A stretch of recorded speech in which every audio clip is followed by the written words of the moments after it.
নির্বাচনের তফসিল ঘোষণা করতে হবে ফেব্রুয়ারির, যদি প্রথমার্ধে নির্বাচন করতে হয়, যেহেতু আমরা ওইটাই টার্গেট, সুতরাং ডিসেম্বরের প্রথমার্ধে তফসিল হবে, 2 মাস আগে তফসিল হবে।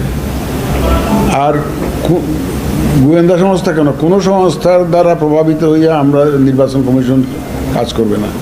নির্বাচন কমিশন সম্পূর্ণভাবে নিজস্ব গতিতে, নিজস্ব উদ্যোগে, নিজস্ব আইন কানুন মেনে, নিজস্ব সিদ্ধান্তে এই নির্বাচন পরিচালনা করবে। এখানে কারো কোনো প্রভাব, কারো কোনো নির্দেশনা আমাদের উপরে প্রযোজ্য নয় এবং আমরা এটা শুনবো না। আসলে আমাদের 2 গ্রুপের কাছে আমাদের মূল মেসেজটা হলো যে আপনারা একটা সুন্দর নিরপেক্ষ, একদম নিরপেক্ষ থেকে আইন অনুযায়ী কাজ করে একটা ক্রেডিবল ইলেকশন জাতিকে উপহার দেওয়ার জন্য যা আপনারা কাজ করবেন, এটা হচ্ছে আমার মূল মেসেজ। আমাদের যে জাতির প্রতি যে কমিটমেন্ট, আমাদের মাননীয় প্রধান উপদেষ্টা কমিটমেন্ট দিয়েছেন, আমরাও দিয়েছি। আমরা তো শপথই নিয়েছি, এবং শপথের দিন আমি বলেছিলাম যে আমি একটা free, fair and credible election জাতিকে উপহার দিতে চাই।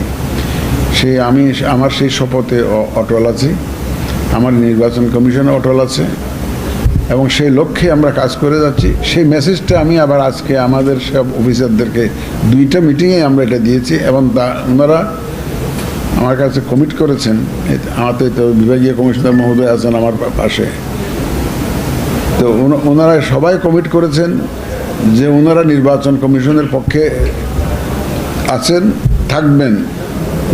সুন্দর সুষ্ঠু একটা নির্বাচন উপহার দেওয়ার লক্ষ্যে ওনারা নিরপেক্ষভাবে কাজ করার অঙ্গীকার করেছেন, এবং সবাইকে ওনাদের অধীনস্থ যারা কর্মচারী আছেন সবাইকে ওইভাবেই ওনারাও নির্দেশনা দিবেন।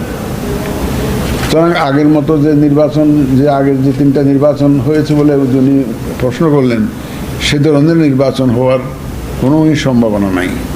যত চ্যালেঞ্জই আসুক, যত প্রবলেমই আসুক, এই যে সুষ্ঠু নির্বাচনের ক্ষেত্রে যত ধরনের সমস্যায় আসুক, আমরা হাসি মুখে এটা মোকাবেলা করব, এবং ইনশাল্লাহ আমরা কামিয়াব হব সবার কোঅপারেশন নিয়ে।